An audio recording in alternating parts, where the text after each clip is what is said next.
மனிதன் விதைக்க புறப்பட்டான். தன்னுடைய பிரயாசம் வீணாக போகாதபடி கருத்தாக தன்னுடைய வேலையை ஆரம்பித்தான்.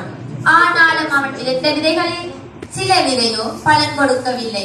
இருந்தும் அவனது விடாமுயற்சியாலும் விழிப்புள்ள பிரயாசத்தாலும் சில விதை பலன் கொடுத்தது. இருங்கள் இருங்கள், இன்னும் கொஞ்சம் விளக்கமாக கூறினால் நலமாயிருக்குமே.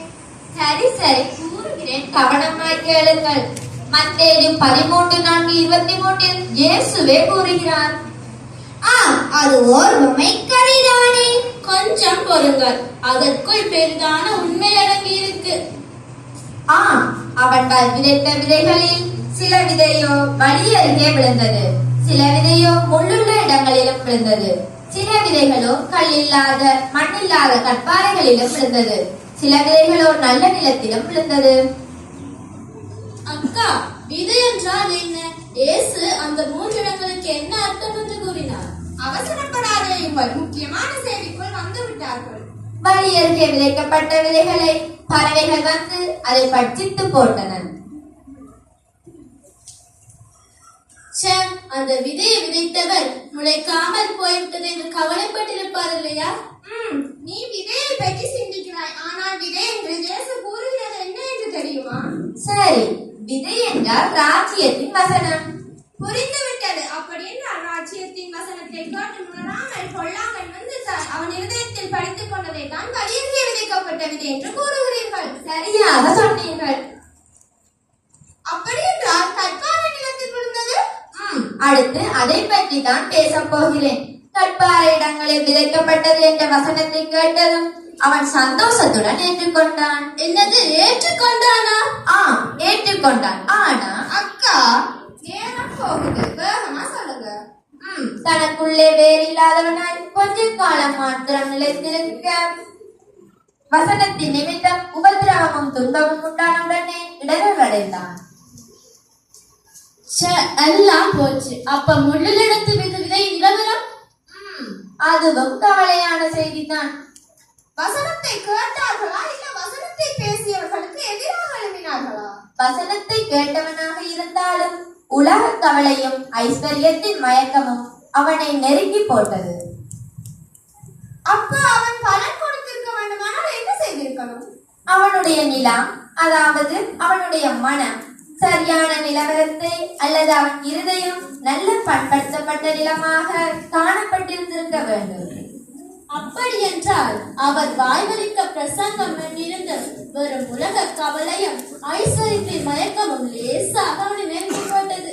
அப்ப அவன் பலன் கொடுக்க வேண்டுமானால் என்ன செய்திருக்கணும்?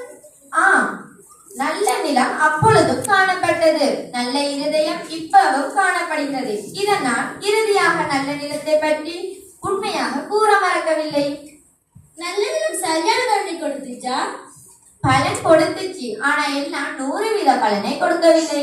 என்ன அக்கா, நல்ல நிலம் என்றால் நான் நினைத்தேன் 100% பலன் கொடுத்திருக்க வேண்டும் என்று. சிலது 30, சிலது 60 பலன் கொடுத்தது. அவர்கள் ஏற்றுக்கொண்ட விதம், உணர்ந்து கொண்ட விதம் மூலம் உணரப்படுது.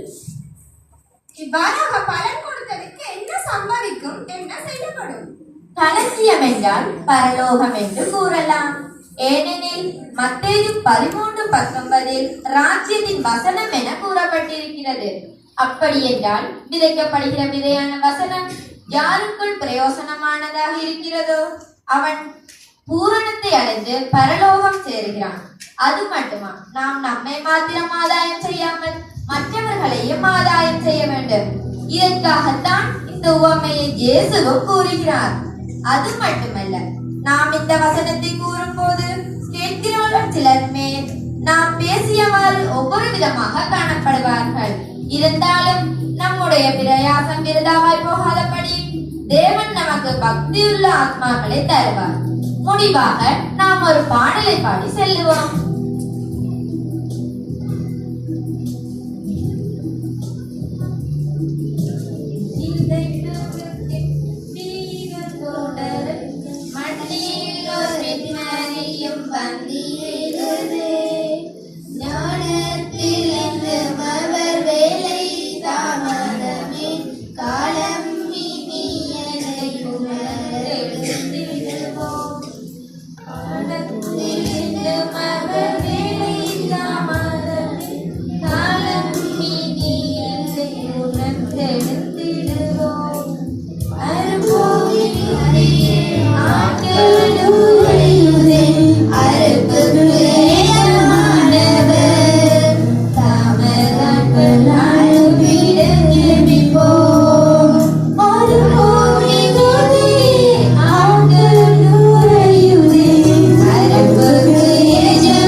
வீடியோ எடுத்தவர் ஒழுங்கு எடுக்க தெரியாதவர்.